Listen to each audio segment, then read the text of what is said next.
Hello, everyone. So this is just a solo Danny episode, yet again, because it's happened for real this time. Jessica was eaten by Marilyn Manson. I guess she just believes in sin. We already did that episode. Okay. We'll just do some crap off Bird and the B-sides then. Gonna get it right for the first time. Gonna get it right. Gonna get it right. Gonna get it right for the first time. 'Cause when we try it low is when we find we're nothing without you. We're nothing without you. Hello, everyone, and welcome to Sadie Hawkins Pod. Hello, everyone. This song is not some crap. That was just part of the joke at the beginning. Rude. It's a little harsh, Danny. Very rude. But hey, you know what? I'm glad you weren't eaten by Marilyn Manson, because this podcast is nothing without you, Jessica, and I'm nothing without you. Aw, thanks, Because this week Dan. we're talking about nothing without you, which is a huge coincidence. I just wanted to say those things to you. Has nothing to do with the fact that that's the song we're doing this week. Oh, I thought you meant you wanted to say those things about me being eaten by Marilyn Manson to me, and I was like, huh? Yeah. Anyway, how's it going? Good. So we don't have any new voicemails, folks. You can go ahead and start sending us voicemails. I know we run hot and cold with the voicemail reactions. We're like, too many voicemails, and then when there's no voicemails, we're like, why don't you guys love us?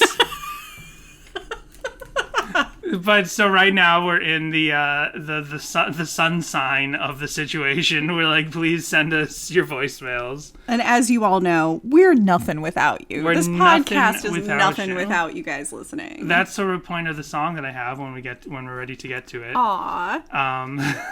Well, I did say that on Twitter. I'm like, this podcast is nothing without you. Nice. But yeah, so we wanted to actually, in lieu of any voicemails this week, we wanted to talk about something sort of personal, and this isn't a joke. Like, I know, jokey Danny, but this is actually something we've been thinking about bringing up on the podcast for a while.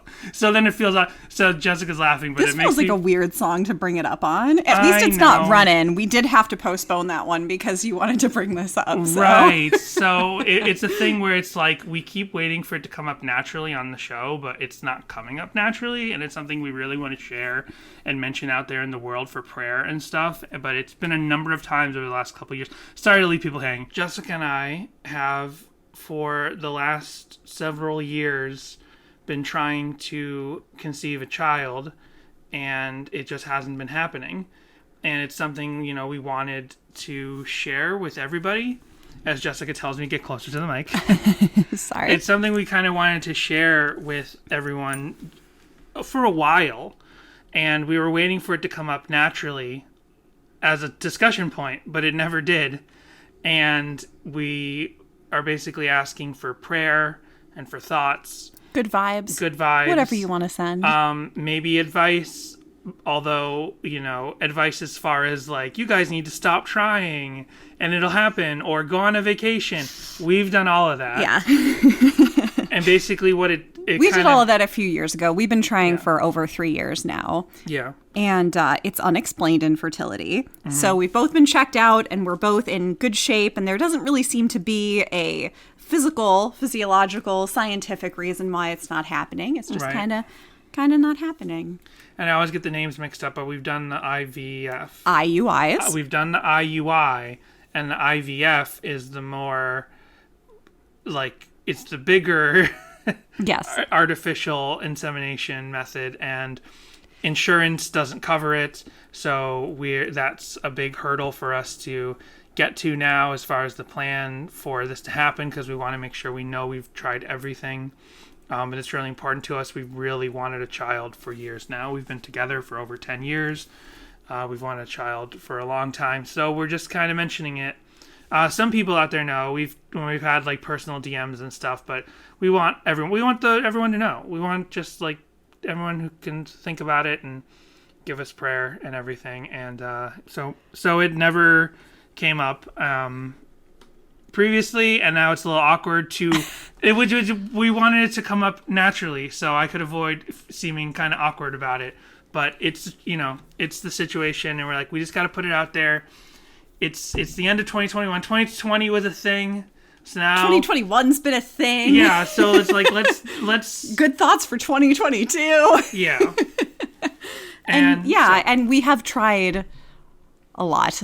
It's, that's what happens when you've been trying for quite a while. It's like I definitely tried all of the more organic and natural methods first. I did, yoga and meditation, and I did quite a few sessions of acupuncture, fertility acupuncture, and all sorts of other stuff. I see a chiropractor to make sure I'm all cracked and jointed properly once a week, So we've tried, all those sort of things, and then, tried the first step, which is just like sort of a pill thing, and then tried the IUIs, and unfortunately nothing's really helped. And I did at one point have 2 polyps on one side of my uterine lining, and I got those removed. But when I asked if that was like what had been causing it for, at that point it had already been 3 years, the doctor said no, like maybe just the past little bit it was affecting that. And so, still unexplained. And now that those have in fact been removed and taken care of, it still is not happening. So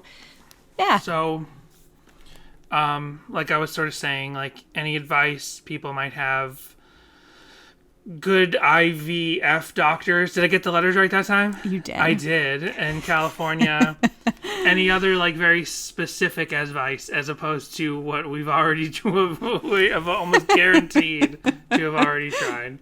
So yeah, it never came up naturally, which would have been the more comfortable way to talk about it. But it's been hanging, and it's been something we've been meaning to bring to the show.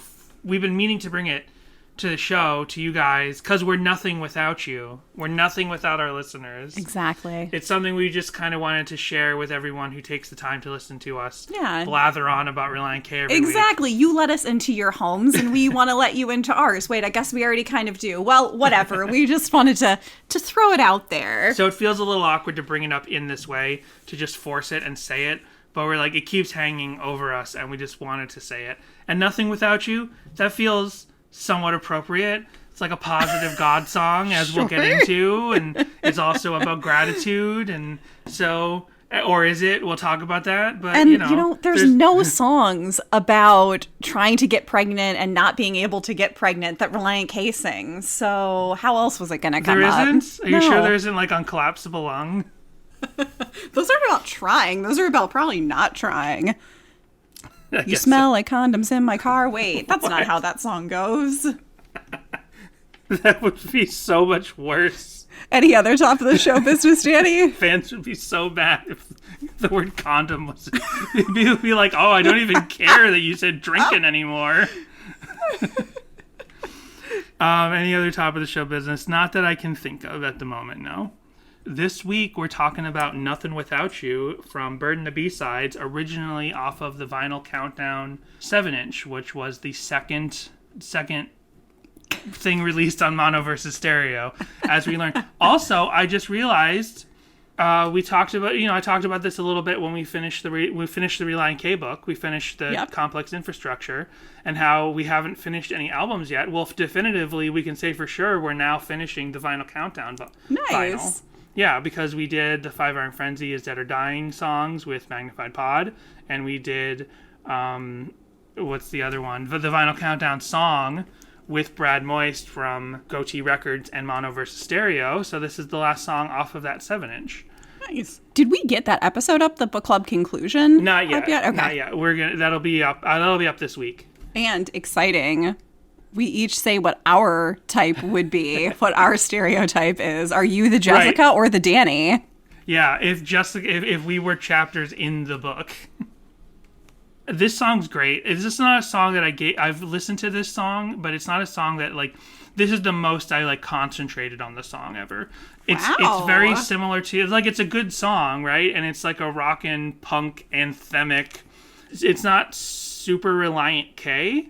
Like, it's not... It really isn't. It's not the most Relient K song, but it's a number of things. It's like how we talk about, Relient K gets labeled in this pop punk thing, and they're not really pop punk.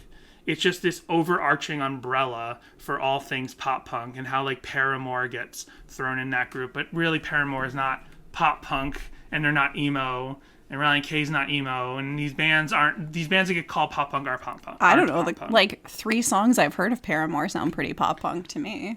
I know, but when you take the band as a whole, it's like pop punk inspired rock or alternative rock or pop rock. Gotcha. That's what we talk about this with Relient K, how they're really more of a pop rock band that's faster and has some influence from an MXPX or Weezer and stuff like that. Right. So they get labeled in this pop punk thing, and when you really listen to their songs, they're not strictly pop punk. This song is. Yeah. So that's what I'm trying to get at. This song is so 2003 Hot Topic, or at least it has some very Hot Topic elements mixed with PacSun. Right. You could walk into either one of those stores and I feel like this song could be playing. And yeah, I would really love to know the inspiration for this song, which I did not come across in my research this week because it really doesn't sound very Relient K at all. So was that just like the theme of this 7-inch? Were they just trying to were they emulating other bands that they were touring with at the time? Because they have the 5 Iron Frenzy song on there. And then, I mean, I don't know, the Final Countdown sounds Relient K. But, like, what exactly were they going with this theming? And you had mentioned, I take that back. We know that Fillmore was touring with them at the time, but this does not sound like Fillmore, who I was not familiar with and had to look up, not on Spotify. Difficult to find on YouTube. Other artists are Don't put it on YouTube. So to set this up, right?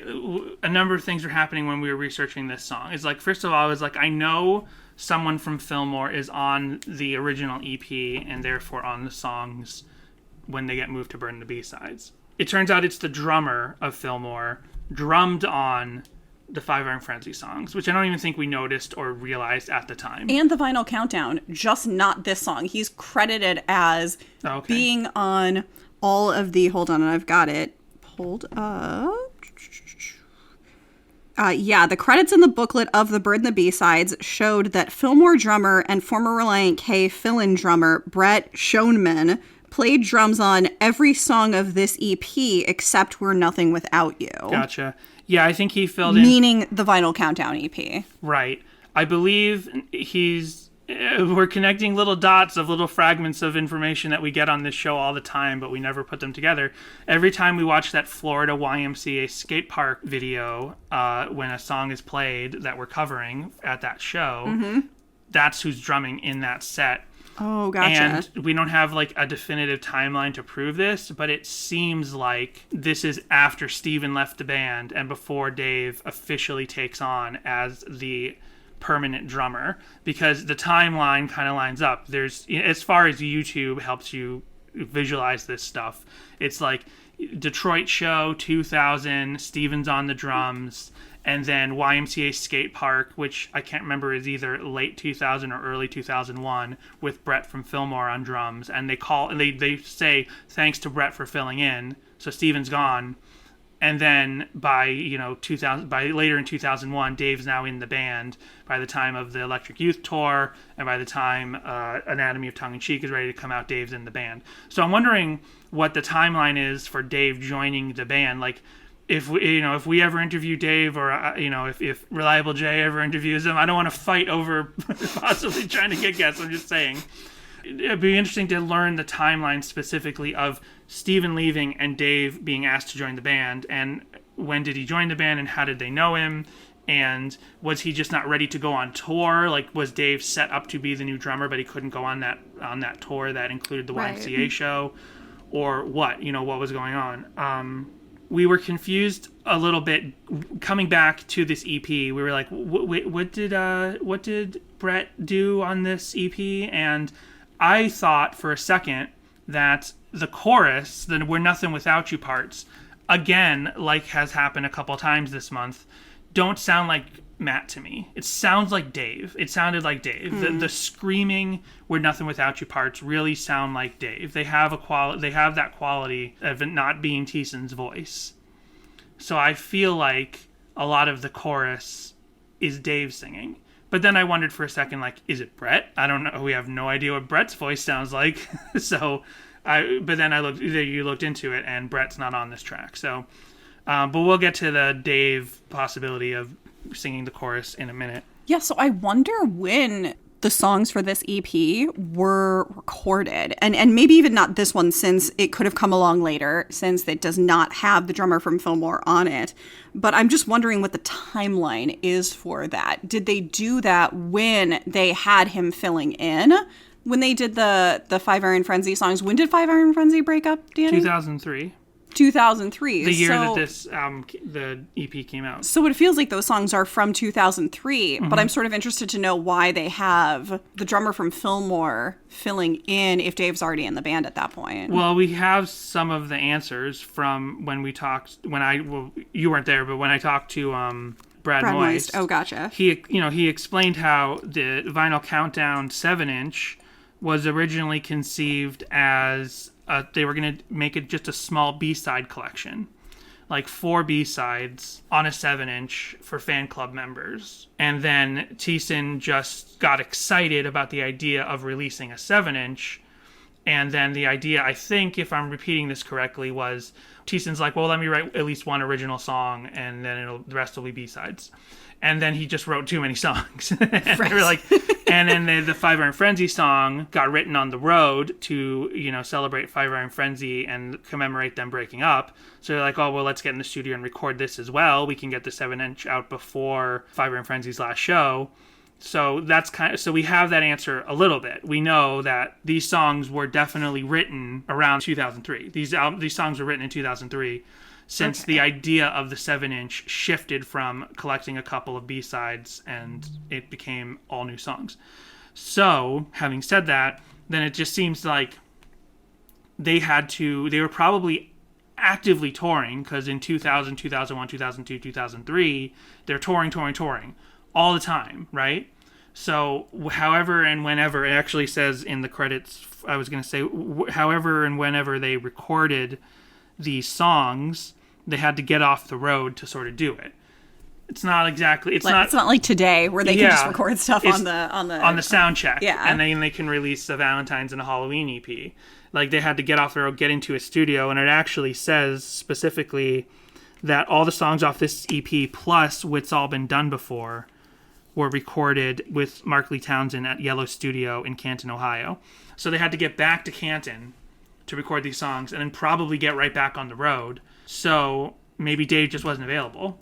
Maybe they're taking the break and Dave's not available, and Brett seems to be the guy that fills in when Dave's not available. So they got Brett for those songs, and then maybe Dave's available. So I'm sure it's a very specific logistical schedule that can probably never be exactly tracked unless like someone has the receipts from the time. But that seems to me to be the basic reason why Brett is on most of these songs, and then Dave is on the others. When did Where the Cell Phone in Buffalo Roam? When was that? I think that was 2002 or 2001. Okay. Because there's like Supertones in there, and there's like Switchfoot and Ruth and a couple of other bands and stuff, big bands they were touring with in 2001. But then they do have the whole like pink limo thing for the release of Two Lefts. Two Lefts. And so it must that is when Dave was getting married. So I wonder if that had anything to do. I'm wondering if that was possibly recorded around that time, and that's why they couldn't get him for certain tracks. There you go.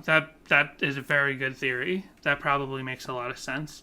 I mean, just that lifestyle at the time of just touring and they, mostly driving around the country, but then to have to do all of these things and do them quickly, probably had to fly around, like personal stuff, planning a wedding, which I didn't even really know, planning a wedding and doing all this stuff, getting to see family and all that stuff. It's like, the logistics is kind of a nightmare, and you probably just gotta get who you can get, and if Dave's not available, go to the second choice, and it's Brett. And if Brett wasn't available, find somebody else. Right. Yeah. I think that might help flesh out the idea of how and where these songs were kind of constructed. And this song is track 1, side B of the Vinyl Countdown EP, which I think is interesting that they put the two songs that don't really sound like Relient K on the same side. Right. So you hear We're Nothing Without You, followed by the ska version of Five Iron Frenzy is Either Dead or Dying. Yeah. I mean, this song isn't as much of a stretch out of Relient K, no. but the ska song absolutely is. Yeah. Although I do remember at Soulfest, I think 2001, there's a short video, the show where he wore the chicken mask, and it's on YouTube. And he's like, I'm going to show you chickens can rock. That one, like, he was goofing around on the stage. I have a memory of him, like, playing ska chords. He's like, I'm going to write a ska song. I can't remember exactly what he said or what lyrics he made up or had prepared. But he just started playing some ska chords in 2001 or maybe 2000. It's on YouTube. I don't know if the ska part is on that Soulfest 2000 video. I'm just saying, like, it wasn't inconceivable to me that Thiessen would know how to play a ska chord since I had literally seen it for 1 second before. Sure. I was going to mention, like, yeah, this song is so much more literally pop punk than most of the rest of Relient K's music. The rest of it is really, at the core, pop rock that's faster. So you think with maybe like downstrokes, like Ramones style downstrokes. So you think and you categorize it with pop punk. But this song is pop punk. And then as we talk about, a lot of the early Christmas songs are pop punk. Like some of them have actual feelings of a Blink-182. And some of those Christmas songs have been incorrectly labeled back to the Napster and Kazaa days as Sum 41 and Blink-182 Christmas songs. So in the past, if I were to tell somebody to try to prove, hey, Relient K's regular music isn't as pop punk as you think it is, I would say, well, here, compare Two Lefts to these Christmas songs, these more pop punk Christmas songs. These are pop. This is Relient K playing pop punk. Mm-hmm. Well, now I realize, I never put it in context in my mind before, this is another song you could show. Like, you could play this song against Sadie Hawkins' Dance, and you could say, which is more pop punk? This one is. The Nothing Without You is clearly more pop punk than Sadie Hawkins' Dance. Did I say pod before? I might have said pod before, but Sadie Hawkins' I missed it. I was just looking back at the Vinyl Countdown Wikipedia because it does say that it's interesting that you said that about the whole pop punk thing, because the Vinyl Countdown was released a few months before Deck the Halls, Bruise Your Hand. There you go. So it might have just been something he was kind of thinking about and toying around with. Yeah. I mean, those are the kind of influences that Relient K has, but then Thiessen is such a specific, singular kind of songwriter. Like, even though he has a lot of influences, his own voice is so distinct among other forms of music. So then he could just say, I want to write some more specifically Blink-182 or Sum 41 inspired pop punk music. Sure. You know what I mean? And that is also one of the theories I had about the Deck the Hall, Bruise Your Hands punker songs, is if it was like all of these reviews and news outlets that cover us talk about how we sound like Blink-182. We don't really sound like Blink-182. Let's use the Christmas album to make Relient K songs, Christmas songs that sound like Blink-182, and then we can show them, here's Relient K sounding like Blink-182, dishwasher drums and all. Right. And then, then we can use that as proof. Well, here's around the same time. He was like, let me write something that sounds like an anthemic pop punk, harder edge pop punk kind of song. Yeah.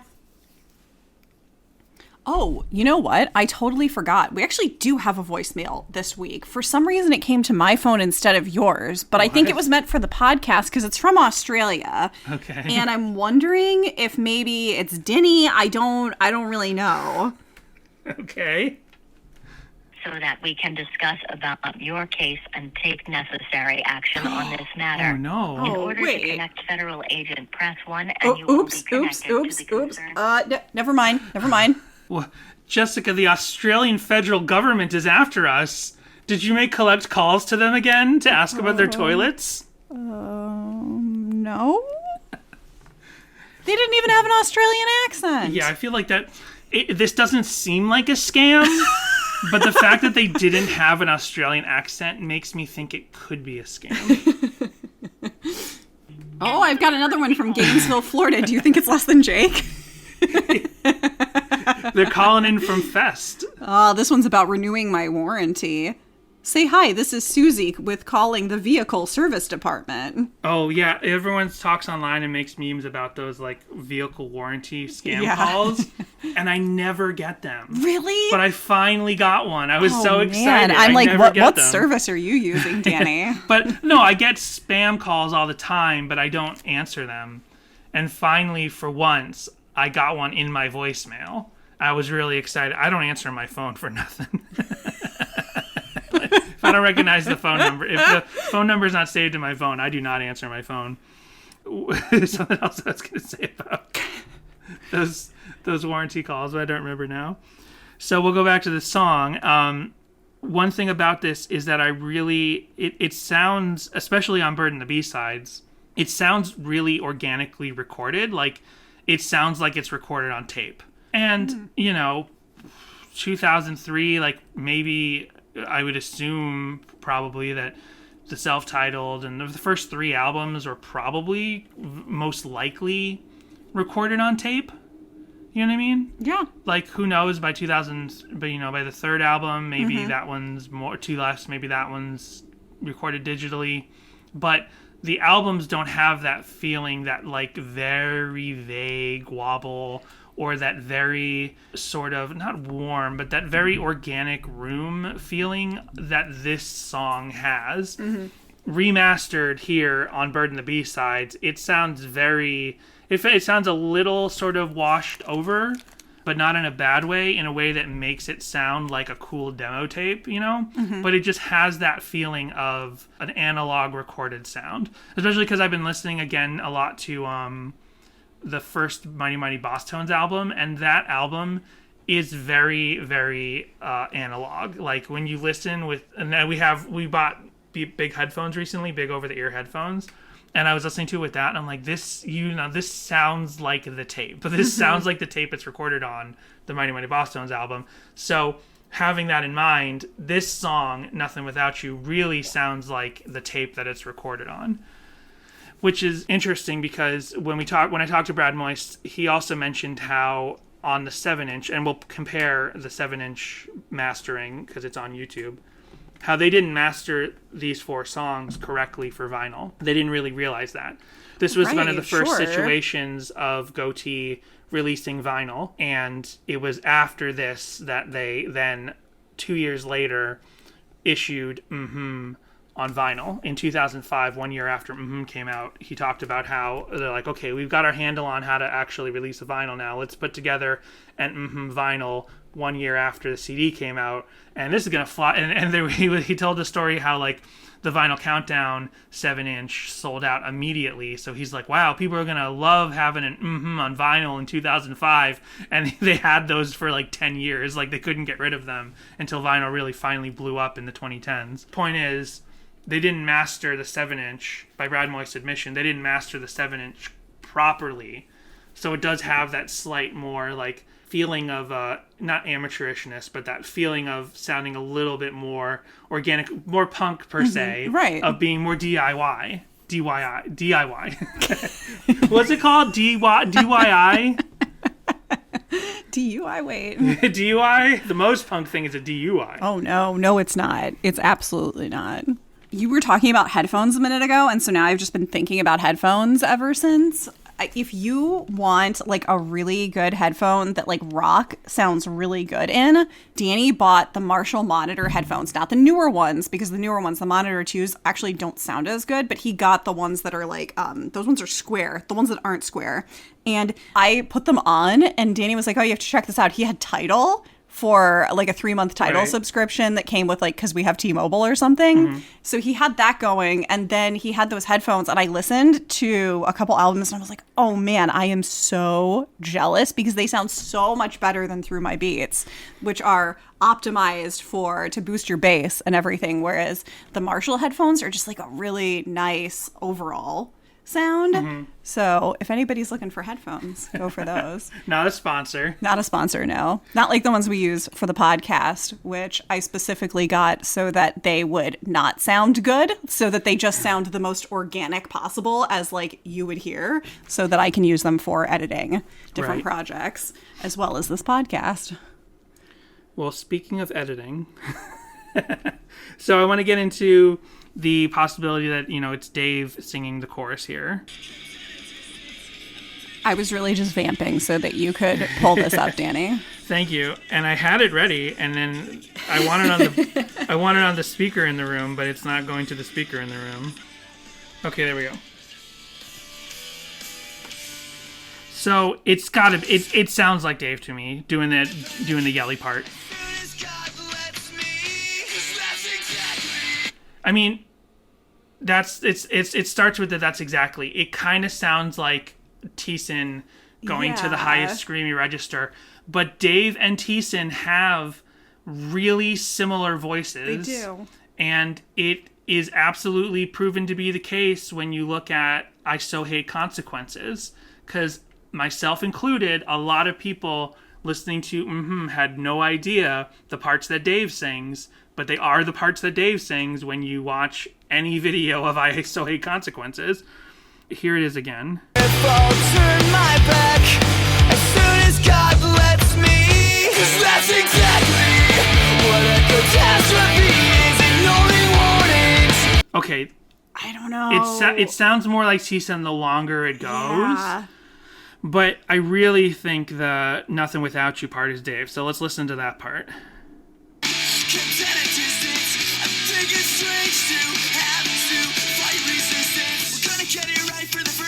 Definitely Matt.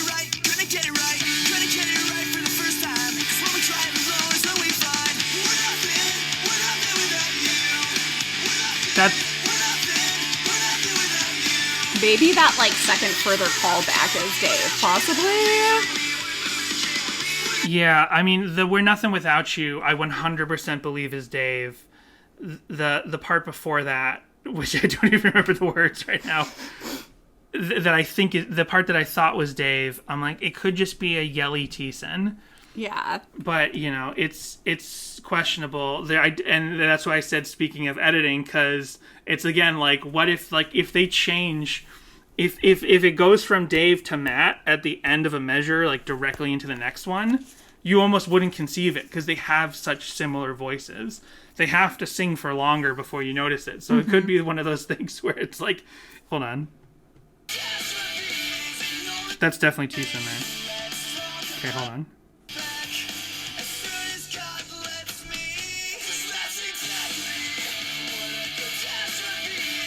Okay, and now I think that's Thiessen. That's exactly what a catastrophe is.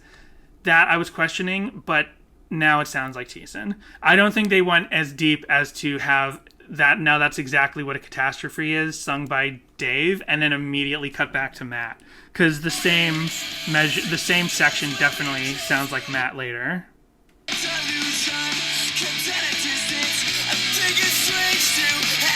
Yeah, I mean, that's Matt. Okay, so I think the only part... I'm going to get this right for the first time. I think the only part that's definitely Dave is this. I think that's Dave. I think the further away We're Nothing is Dave. I think that the closer one, though, is Thiessen. Right. And then this, other thing on top of it, this, what would you call this? This counter melody, this other thing on top, that's obviously Matt. The one that's processed through, a vocoder type thing. Yeah. That's obviously Matt. One tiny criticism I have, and I don't usually have these type of criticisms of a song. I don't necessarily listen to a song and think what it's missing instrumentally or whatever. But there are parts, especially because here, and this part is about 2 minutes and 30 seconds into the song. But since here they're doing the chorus, we're nothing without you. And then on top of that, here's Thiessen going, da, da, da, da, da, da, da. I don't know the words, but when you have the two callbacks happening on top of each other, it makes me want a little more of that. So the more I listen to the song, sometimes I listen through the song and I think, perfect. You can't make it better. If anything, it's just a little tape wobbly and it kind of sounds like a demo and they could re-record it and make it even better. But then sometimes I would listen through and I'm like, I want another instrument God forbid a horn or something, but more likely like a Moog synth or some sort of synth or some other, guitar thing on top maybe expressing that same that thing that Thiessen is singing. I want an instrument also playing that when the lyrics aren't doing that. Every time I hear the we're nothing without you, when it's by itself, not every time. Sometimes when I hear the we're nothing without you, that part, I want that extra thing on top. If it was like a synth or something, that would be great. And then especially because at the end of the song, there's this like digital twiddly deedly at the end. Like this, you know? So it's like, well, there's the lightest implication of an electronic Moogie synth at the end. I wish I could hear that more. And I wonder if it's buried in the mix. But if it is buried in the mix, I want it brought up, and I want it to play that sort of that counter melody over the chorus. So I think we're going to go ahead and take our break now, and we'll be back with the lyrics and the deep dive and the other stuff in just a minute. Yep. We want to thank you very much for listening to Sadie Hawkins Pod. Please follow us on Twitter and Instagram, which are both at Sadie Hawkins Pod. From there, you can interact with us, as well as view the videos and images we talk about on the show. You can also call our voicemail line, which is 402-95-SADIE. That's 402-957-2343. Leave us a message and we can play it on a future episode. Also, we invite you to check out SadieHawkinsPod.com, one simple place to get links to all our social media and a link to our TeePublic store. There you can pick up merchandise, or merch as it's known in the industry. We have our Black Flag parody shirt, our little Sheet Boy ice cream shirt, and our all-new Boys from Canton ampersand shirts that list the first names of every album lineup of Relient K. And if you can't get enough of us, well, good news. At patreon.com/SadieHawkinspod, we are releasing at least 2 bonus episodes a month. You'll also have access to our whole backlog, including our discussion of Owl City's Ocean Eyes, reading through the Complex Infrastructure book, and the songs from K is for Karaoke. Finally, we want to thank our current patrons, who include Daniel, Josh, JR, Jarrett, Eric, Joel, Connor, Michael, Helen, Samantha, Roxanne, Jimmy Eat Pod, This Might Be a Podcast, Tucker, David, and Brady. We hope to see you there, and even if we don't, we hope that you will keep us in positive regard. Aww. So let's look at the lyrics, because I said this before, but I always kind of thought, especially since this was on that 7-inch that was kind of conceived as a thank you to the fans, I thought the saying we're nothing without you was a comment to the fans. Yeah, to same. say our band is nothing without our fans. Digging into the song for the first time, I don't think that is what it's about. Mm-hmm. I don't believe in like a unary concept of poetry. You know, we talk about that a lot on the show, but I think it literally could be that. You can say nothing without you means 8 different things, and they're not only all valid, but they're all intended by the poet. Mm-hmm. So, you know, in this case, the poet or the writer being Thiessen. So I think like that is how poetry works, that there's not one definitive answer for anything unless the poet says there is one definitive answer. So when they say, let's write a song called Nothing Without You, they might start out thinking of the fans and then kind of make it more about what we're about to discuss. I definitely think it's open when you dig into the lyrics. I think that it kind of even potentially bounces back and forth between who is kind of addressing. Although I didn't really, once I started digging into these lyrics, I was kind of surprised to realize what I think he's singing about. In 2003, when we talk about this particular theme of like Christian perfection or like acknowledging sort of mental well-being as a Christian, and especially like the not overly criticizing and convicting yourself and not figuratively flagellating yourself like a lot of early Relient K songs are. And I always point to The Lining is Silver as kind of a turning point, which is the same CD, but this song exists years before this CD. So that idea that The Lining is Silver, written in 2008 or 7, is a song where it's like I'm not overly convicting myself of my sin anymore. I'm not going to God and saying, God, what the hell is wrong with you for loving me when I'm so sinful? Because that's what a lot of this self-flagellation ends up becoming. It's like if you don't love yourself, if you don't forgive yourself, then it's almost like you're challenging God not to love you. There's a difference between humility and penitence, and taking it so far that it's like you're challenging and begging God to stop loving you, and that's not healthy, right? That seems to be the theme of this song, which I was surprised when I dug into it, because this isn't a theme that you see this early in Relient K's spiritual lyrics. So it goes, let's talk about the way things were. Let's talk about the way things should be. I think I'm certain, but I'm not so sure if I'll deliver what's expected of me, which seems like classic Thiessen, sort of bad friend or bad friend Thiessen adjacent lyrics of I don't know if I'm going to, or time management Thiessen lyrics. There's so many time management songs by Thiessen. Time management Thiessen. Time management Thiessen in terms of like, I don't know if I'll be deliver what's expected of me. I really relate to time management Thiessen. Yeah. Let's make believe, and then this is where it starts to feel that more mature concept, that lining a silver maturity.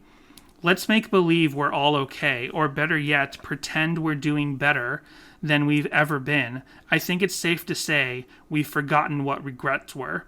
So I think it's safe to say we've forgotten what regrets were. That takes a little bit more unpacking, but like this sounds to me like that idea of Christians over flagellating themselves, criticizing themselves, judging themselves before God does. And it sounds to me like, let's make believe we're all okay, or better yet, pretend we're doing better. That thing that is definitely more called out nowadays because of concerns about mental health, where Christians, like, they're so afraid of showing any humanity as if that would affect their testimony. Like, I can't let people show me. The Bible says I need to be a shining beacon to the world. And then Christians, I believe, misinterpret that as meaning I need to be perfect and sinless in my how I'm presented to the world, or else people won't take me seriously as a Christian and therefore won't come to Christ.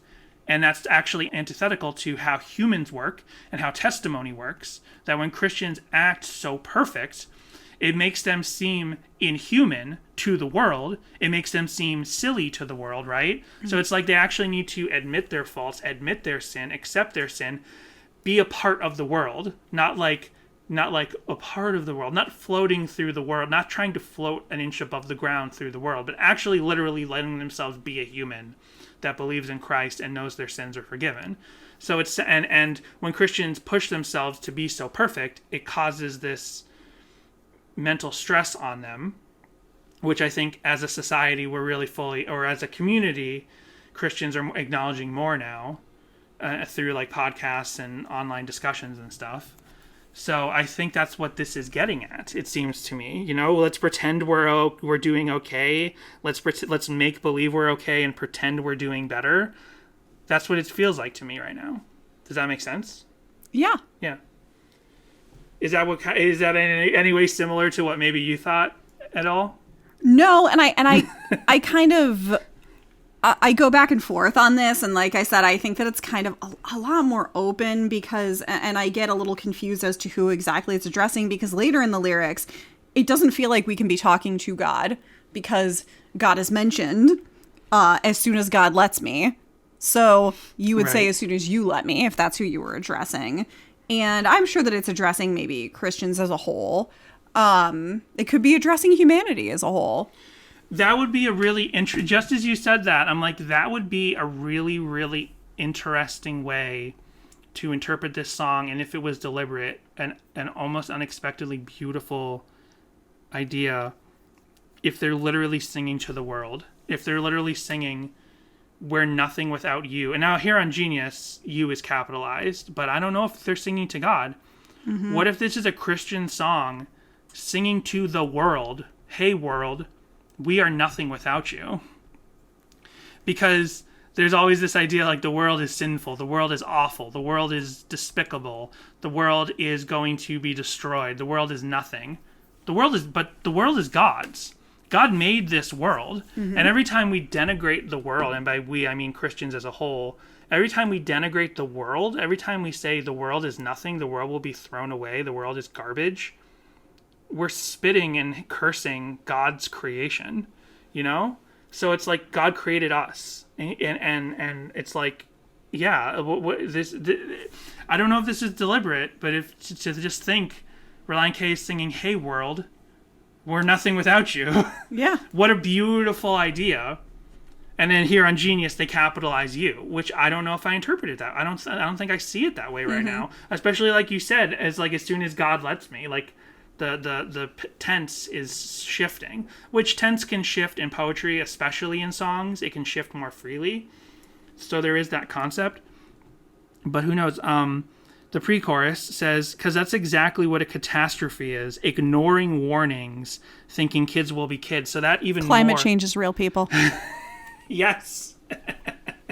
Yes. Another climate change song, just like I melted the Santa's mad at me because I melted the polar ice caps where he lives. Exactly. But that's exactly what a catastrophe is, ignoring warnings, thinking kids will be kids. It sounds, again, like a thing about mental health.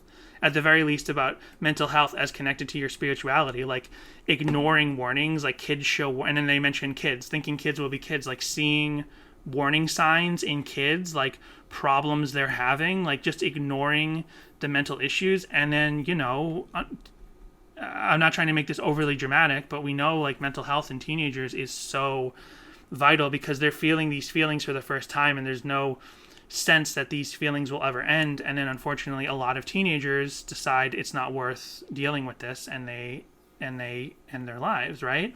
So, I don't think necessarily this song is calling to mind something that extreme to the end of it, but to say kids have problems and we ignore the warnings and we think, they're just kids, they're just going through this, it's nothing, we don't need to worry about it right now, they're going to grow up and feel this better.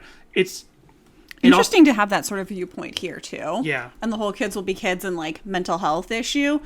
And then go on to say that, medication isn't helpful and we don't need medication and this and that. And well, we haven't done that song yet, but... yeah. Or talked about that interview. Right.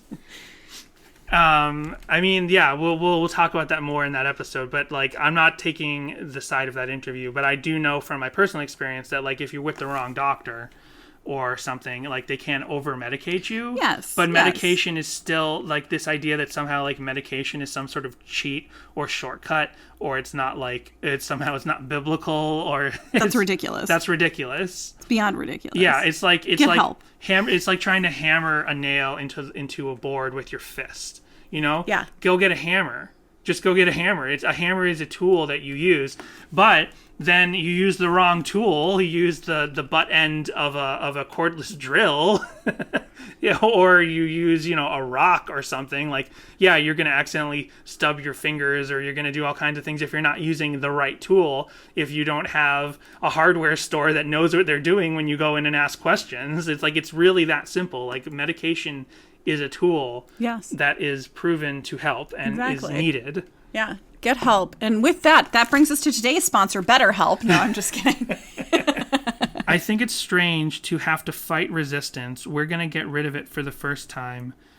Sorry, that's not the lyric. We're going to get it right for the first time. We're going to get it right, going to get it right, going to get it right for the first time. Unmask ourselves, and we find we're nothing without you. We're nothing without you. So again, I'm just like very resonant to see the pronoun just automatically capitalized.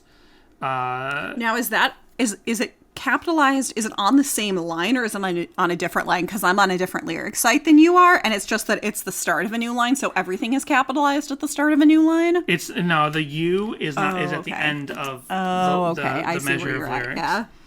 I've given up on acting like, and then this is the lyric that absolutely ties it into the theme that I think the song is about.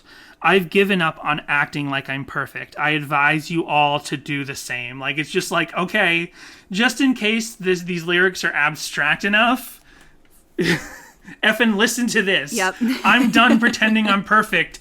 Hey, everybody listening to this song, the majority of which are most likely Christian, you cut it out too. Yeah. Stop acting like you're perfect. It's a waste of your time, and it's not what God calls you to do. Yeah, nobody's perfect. Perfection's rare, and so the last time I checked, we've all been introduced to feeling ashamed. Let's talk about the way things were. Let's talk about the way things should be. I think I'm certain, but but I'm not so sure if I'll turn my back as soon as God lets me. So there's like, and then there's an extra little thing going on there, but it's like, hey, don't just go around feeling ashamed of yourself all the time. Like, yeah, know what sin is, avoid it, don't give into it, don't live a life of sin. I guess that's a big thing. Like, Christians don't seem to understand it. I certainly haven't in my life, but the difference between living a life of sin and sinning, there's a big difference. There's like a difference between visiting Paris and being a Parisian. You know what I mean? Sorry to equate Paris in the sin analogy here, but I could have picked any town or country in the world. But there's a difference between like you've sinned or living a life of sin. God just doesn't want us to live a life of sin, but he knows we will sin. If we don't sin, then God has no purpose for what he set up. Christ has no purpose for dying for our sins. So, like, stop feeling ashamed of your indiscretions, your sins. If you're not purposefully living a life of sin, then you're good. Yeah. You're good, Jerry. You're good. This is my Christian George Costanza. I'm gonna take that and I'm gonna pivot for a second to relate this in a non-Christian point of view. Okay. Or just in a broader point of view. You could also look at this like I'm giving up on acting like I'm perfect, and I advise you all to do the same because perfection is rare. If you are not neurotypical and you find living life in the structured neurotypical life that we are all living in, if you find that difficult, it's okay.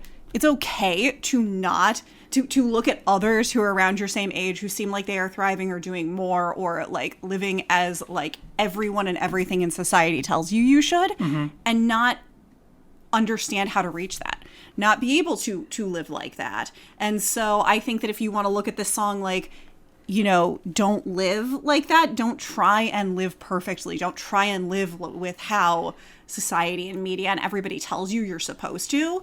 Just do your best because you can't be perfect. And even though that looks like it's perfection, it's not perfection. Like, you don't have to live the neurotypical lifestyle when you are not neurotypical. Right. Very good point. And who among us is neurotypical? I would say nobody. It's a good question. It's a good point. But like, I know I personally struggle with that. And it's something that, again, BetterHelp sponsors today. No, I'm just kidding. But that I talk about with my therapist is that I have like ADHD and I probably fall a little bit somewhere on the spectrum. And so I find it really difficult to adult. And that's okay. Because when I need to adult, I'm able to get there and I'm able to do that, but I can't necessarily maintain that like on a daily basis. And she's like, you just have to figure out how to do you, how adulting looks to you. And she's like, don't look at your parents, don't look at your husband, don't look at your friends, don't look at how anybody else is functioning. Figure out how to function yourself in a way that is good for you and, you know, makes you, you know, feel like you're still adulting, you know? And so it's difficult. It's difficult to see everyone around you be able to exist at this, like, what you consider to be a higher level when you really struggle to do that. Right. Yeah. My mind is racing with all kinds of what you said. But I feel like I've covered the lyrics to the extent that I wanted to. The only other thing I want to mention was this theme also reminds me of the Five Iron Frenzy song, All That Is Good. Then those lyrics were written by Leonore, not by Reese. But it's basically, it's much more concisely the same concept. I'm just going to read the first part of the lyrics of that song. It says, where does the misunderstanding come from, demanding that we be outstanding and then some? Perfection never was a requirement, although some might say we desired it, right? So that's like the same thing. It's like, hey, Christians, being a shining beacon to the world does not mean you're supposed to be perfect.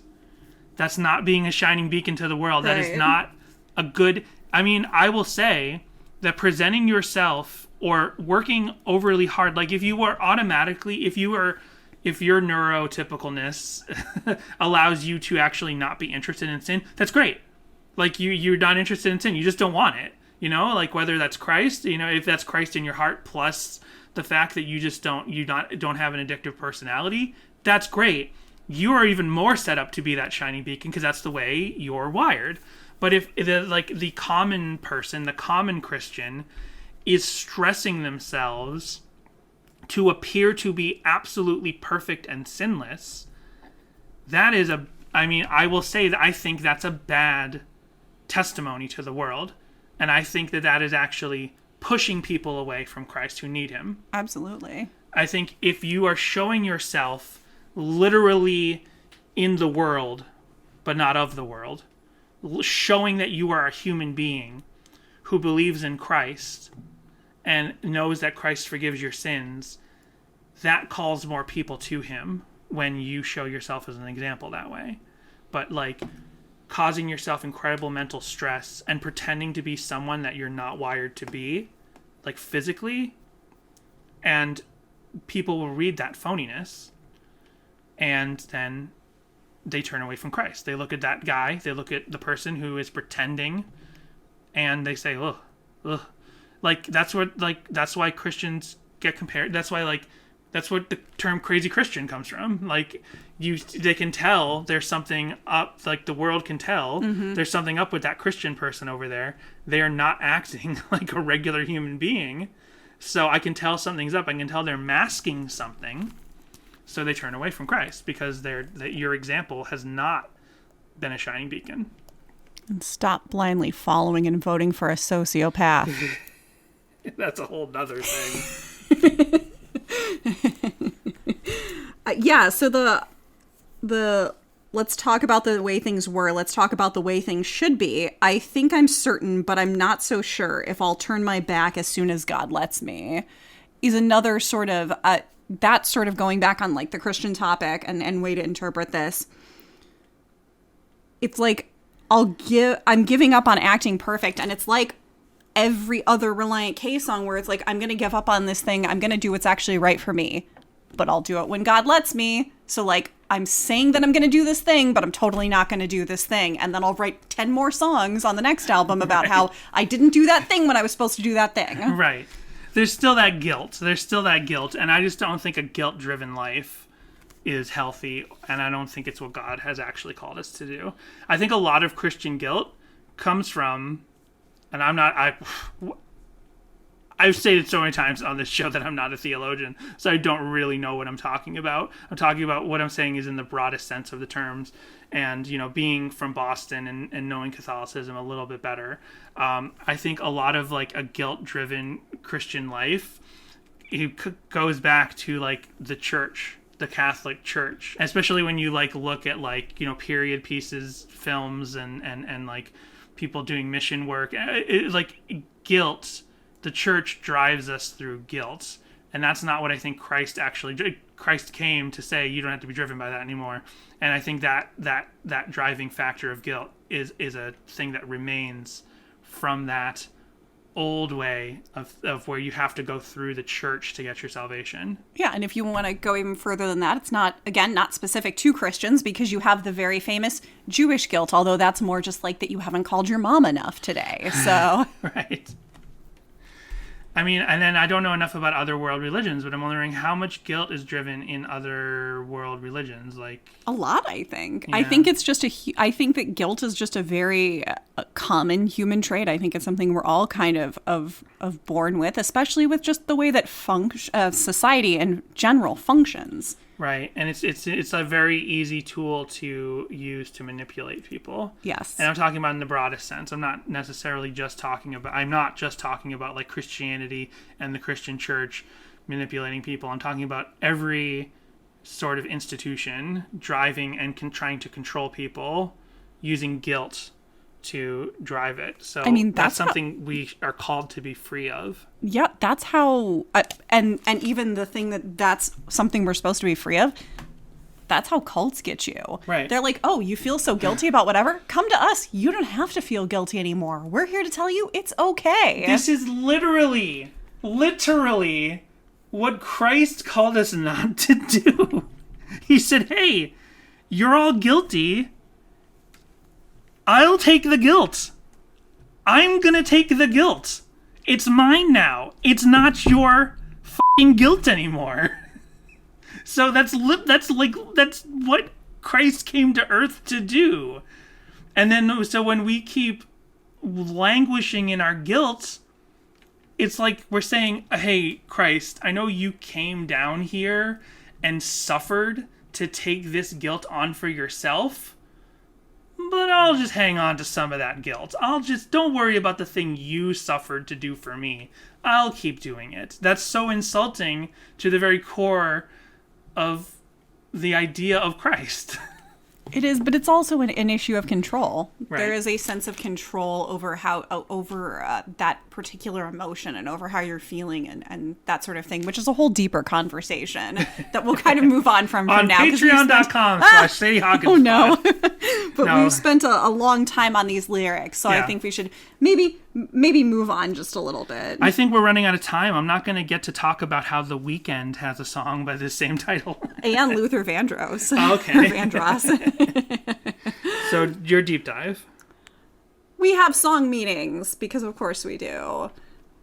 Oh my gosh, welcome to song meetings. We ask for your consent to use your personal data. What? Since when? I guess we're going to have to consent because it's the only option we're really given. We have 4 comments. Chilltown 22 on August 27th, 2008. Well, obviously, if they're from Chilltown, they don't even need this song because they know, man. I think the whole purpose of this song is saying that no matter what your life consists of, in the end, it's all about having God in your life. Sure. Music is Life 11 on April 14th, 2010 said, more people need to know about this song. It's talking about how God is there to help every step of the way with us, and we are nothing without him. That is one way to look at it, and they got a plus or whatever because it says +1 next to them, so I guess they got a thumbs up or something.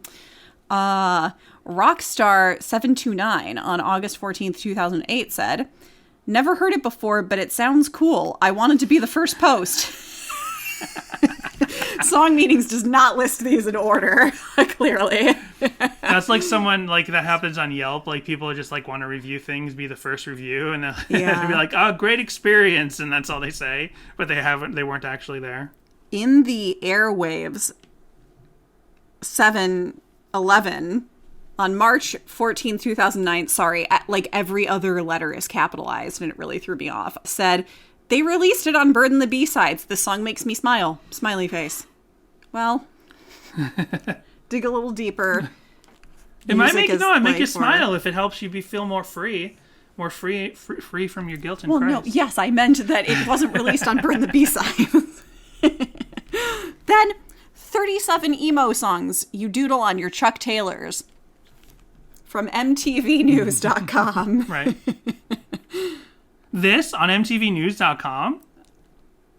This song, no. Oh, okay. This song is not one of them. It's going to be My Escape. But okay. Number 1, they said, was Taking Back Not an emo Sundays, band, by the Cute way. Without the E, cut from the team. I mean, even in the bastardization of the concept of emo, Relient K is not an emo band. Like, flat out, they're just not an emo band.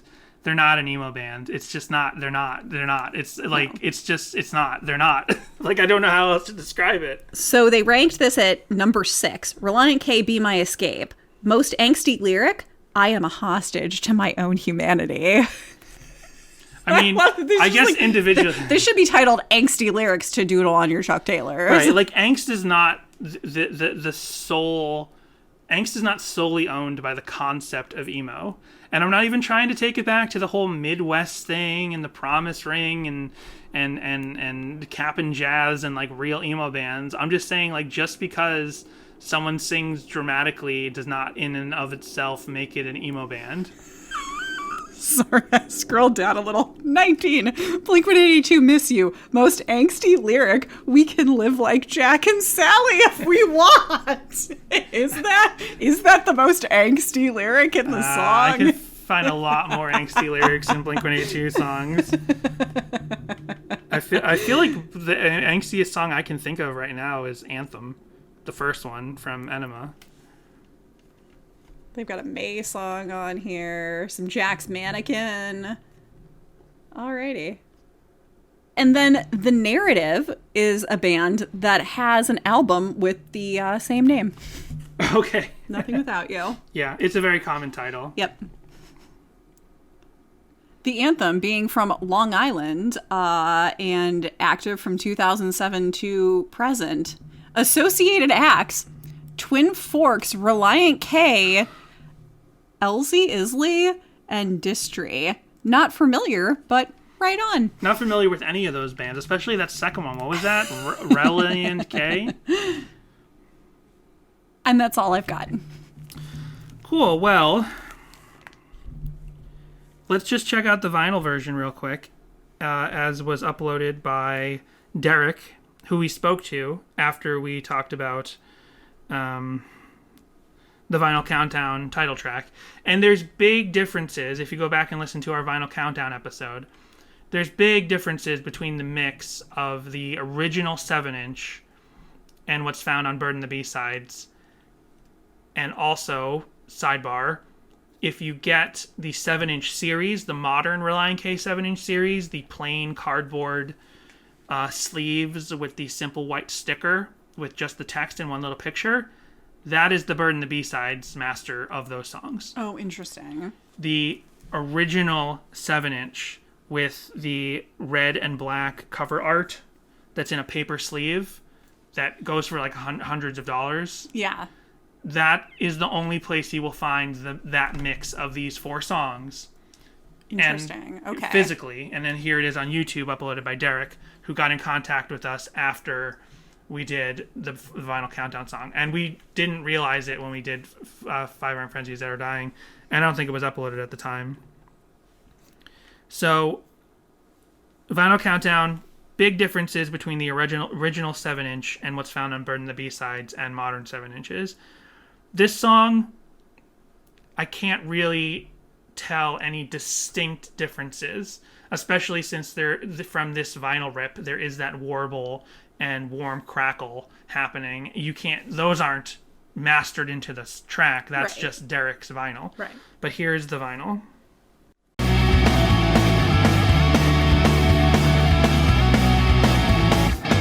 Let's talk about the way things were. Let's talk about the way things should be. Think I'm certain, but I'm not so sure I'll deliver what's expected of me. Let's make believe we're all okay. You better yet pretend we're doing better than we've ever been. I think it's safe to say that we've forgotten what regrets were. 'Cause that's exactly what a catastrophe is. I mean, the lyrics are way higher up, right? Yeah. The vocals are way higher Yeah. up. So there is a difference in the mix, but without remembering all the differences in, like, the actual guitar fuzz in the Vinyl Countdown was totally different between the Bird and the B-sides and the original 2003 vinyl. Here, all the instrumentation sounds like it's processed probably the same way, and if it is different at all, it's hard, you can't tell through that vinyl crackle of the vinyl rip. Just the vocals are a little higher up in the mix. Ignoring warnings, thinking kids will be a delusion. Kept So let's skip ahead, which we didn't even talk about, but that kind of cool little like bridge section, the slow pretty part. equals nothing really matters.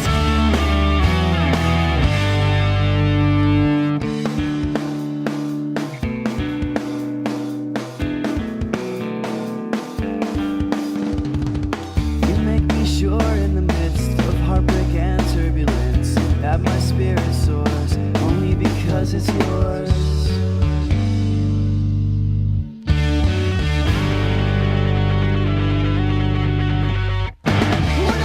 So I didn't talk about that bridge. He's obviously talking to God right there. He's like, my spirit's yours, Right. and you help it soar. So that kind of shows that maybe the tense is shifting back and forth between who the you is, either between who the you is, or to say you're talking to the listener or you're talking to God. Mm-hmm. Yeah. So that kind of shifts there. But I love the slow pretty part, because Relient K didn't do a lot of, like, and I'm talking like What's My Age Again. That's what Mark Hoppus says during the slow pretty part of What's My Age Again. Like, you don't get the slow pretty part, which was such a specific pop punk thing that you have to like kind of dig to find the songs by each band that does that. Like there's very few, like maybe Let It Happen by MXPX is one of the few songs that is just that for the whole song. But to get that like kind of like rockin' song and then it just slows down for that one part and it's just a really simple like 3-note melody that just kind of carries that. And sometimes also when I hear this song, I'd be like, sometimes I do and sometimes I don't want Thiessen to come in with the lyrics over that bridge. Sometimes I just want to enjoy the melodic drama of that bridge, of that slow pretty part, and sometimes I do want him to come in with the added lyrics on top. So that's kind of like the duality of when I listen to this song and how I sometimes do think it's perfect and sometimes do think it could just use a little bit more in editing. On the topic of like how it was remixed for the Bird and the B-sides, you can definitely tell. It definitely sounds a lot not necessarily sloppy or just not as well produced here. It really does have that like almost like recorded live kind of sound to it. Like and even in that sort of slow pretty part, the drums were mixed a bit higher than like everything else, which was an interesting take. And it was a little, I don't want to say choppy, but it was just very like almost a practice, it sounded like. And so it's so interesting that they could go back and literally fix it in post. Yeah. Where they could just make it sound so much better just through producing it slightly differently and remixing it. Yeah. For Bird and the B-sides. Yeah. And, you know, this song, when I wore my big headphones, it does sound like the warmest, on Bird and the B-sides, it sounds like the warmest, most analog song on the album, on the collection side of this album. So it is kind of funny that it has that quality on Bird and the B-sides, but then on the original vinyl, it has a little bit more of that quality. So there's no live video that I found that was ever played, and I didn't look it up on Setlist, but it doesn't seem like this song was ever played live. I got excited for a minute because Chantel G uploaded in 2010 a 5-minute collection of Relient K playing at Wonder Jam. I guess in 2009 Wonder Jam. Because it says here, songs used in this video are More Than Useless, Devastation and Reform, and Nothing Without You. So I was excited. I thought, oh, in this little collection of live songs. Nope, turns out Nothing Without You is just kind of used in editing at the end of the collection of songs. So there's no live video. Although this video was apparently... Yeah, because I was wondering how often they actually played this. Not that I could find. Not at all that I had a find. feeling that maybe it wasn't... Yeah. Yeah.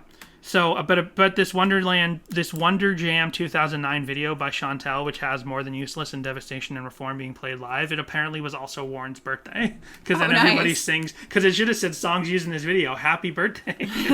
They all wish John Warren a happy birthday.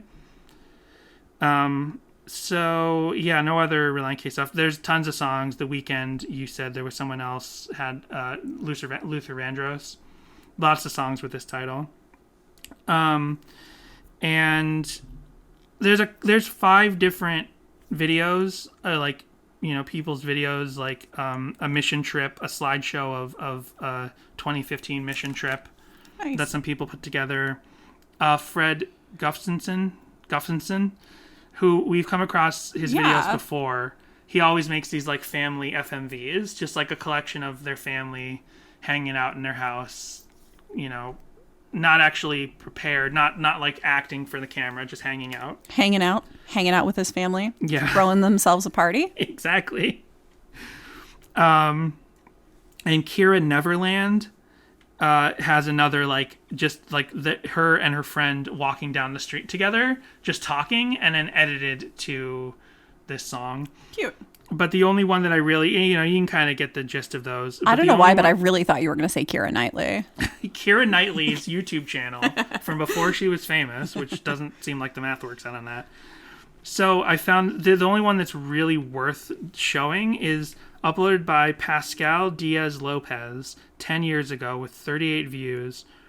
Promo Torino. This is like a Spanish language a football promo video. Oh, nice.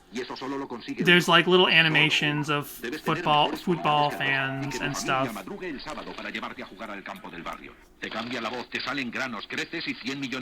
And it just ends for some reason with Nothing Without You, with footage of football players, Nice. soccer players, That's funny. playing soccer to this song. And I just said Spanish, and I'm actually not sure if it's Portuguese. I'm sorry, I'm not sure.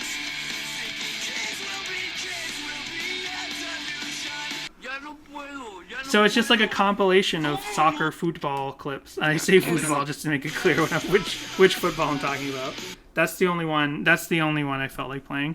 So we do have two covers. And we'll start with this one. This is Tayson Agnersall. Let's talk about the way things were. Let's talk about the way things should be. Think I'm certain, but I'm not so sure if I'll deliver what's expected of me. Let's make believe we're all okay, or better yet, pretend we're doing better than we've ever been. I think it's safe to say we've forgotten what regrets were, 'cause that's exactly what a catastrophe is. Ignoring warnings, thinking kids will be a delusion, kept at a distance. I think it's strange to have to fight resistance. Gonna get it right for the first time. Gonna get it right, gonna get it right. Gonna get it right for the first time. Unmask ourselves and we'll find we're nothing without you. We're nothing without you. We're nothing without you. We're nothing.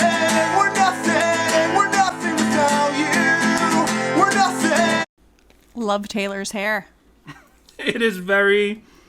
Now that's emo. Yep. Sorry, now I have bagel in my mouth. I didn't realize how long it takes to get to the chorus Yeah. until we started listening to covers. And I was like, oh, I got time to grab some food. So why don't you pause while I finish this real quick? But that was a fun cover. Enjoyed it. April liked it too. Hello, April. We're back, and I have finished eating my everything bagel. Let's just see if he does the slow pretty part. You make me sure in the midst of heartbreak and turbulence that my spirit soars. I feel like we're listening to In an Airplane Over the Sea by Neutral Milk Hotel. If you say so. April wants the rest of my bagel is sitting here. I've told What this story kind- before. I know that song because we got to vote on what we walked to at graduation. Right. My graduating class was 6. So it came down basically to boys versus girls, and the 3 boys all voted for Boys In an versus Airplane Girls. Over the Who Sea picked by, that band? by Neutral Milk Hotel to be the song that we walked to. And the 3 girls, we were like, this song is inappropriate. It makes no sense. And so we ended up walking to that and the Adventures of Pete and Pete theme song. Nice. Well, my favorite Neutral Milk Hotel song is, what kind of milk do we have at this hotel? We got neutral milk. So what kind of milk do we have at this hotel? Well, we got neutral milk. And he sings that song every single time that band comes up. I'm so glad the microphones finally caught it. So here's the last cover. It's a mainstay here at Sadie Hawkins Pod. Although he apparently has a different YouTube channel. This was uploaded 3 years ago by Intimate Destruction, but we know him as Bobby Moon. Woo, Bobby! I'm excited. I was hoping Bobby Moon might show up this week. Let's talk about the way things were. Let's talk about the way things should be. Think I'm certain, but I'm not so sure if I'll deliver what's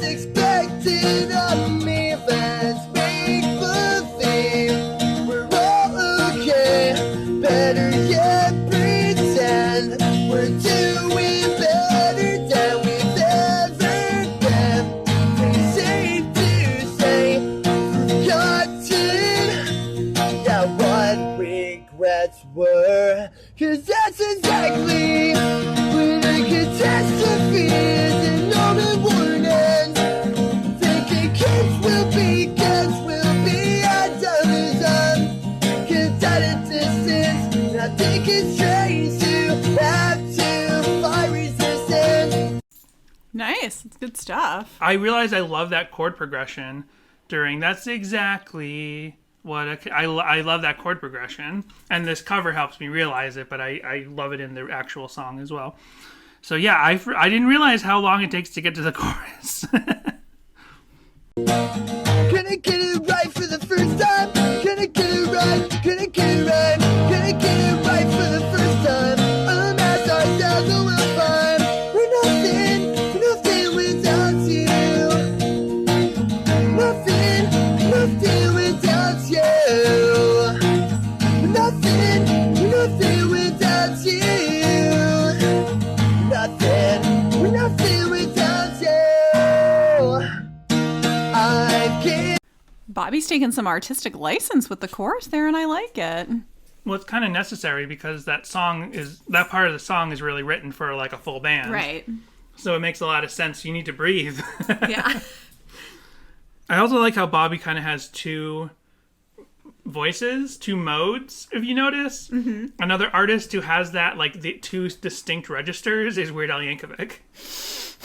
Sure. Weird Al Yankovic has the high thing, and then the one that's more like his talking voice.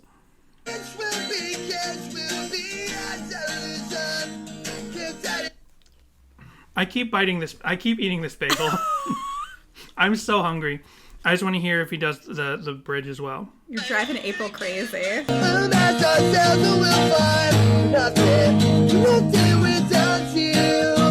Without you. Now I'm sure in the midst of heartbreak and turbulence that my spirit soars only because it's yours. Hey, Comers. So interesting. He didn't try to actually do the slow pretty part. He just skips right to the lyrics that are involved in that part. Right. And that's a really interesting way to, interpret it on acoustic guitar. That's cool. That's great. Bobby Gosh cover is always good. Bobby Moon. Bobby Moon. Sorry. Bobby Gosh is a different guy. That's Right. Baby's First Christmas. Right. We talked about him recently on the podcast. Not Relient K related, just Danny and Jessica Yep. related. So that is Nothing Without You. Jessica, Yes. I would be nothing without you telling me, do you like this song more, the same, or less than before we covered it? We're on a roll here because I think I like it a little more. Definitely for me as well. Yeah. Yeah. So, good song. Yeah, I always knew this was kind of a jam, but it wasn't like something I would consider my favorite. It wasn't something I really listened to again and again and again. Yeah. But it was so easy to listen to this song on repeat, getting ready for this, April wants my bagel, getting ready for this episode. So, yeah. So thank you very much, Relient K. I appreciate you writing good songs for once. And thank you, listeners, for listening in. And we're nothing without you. Exactly.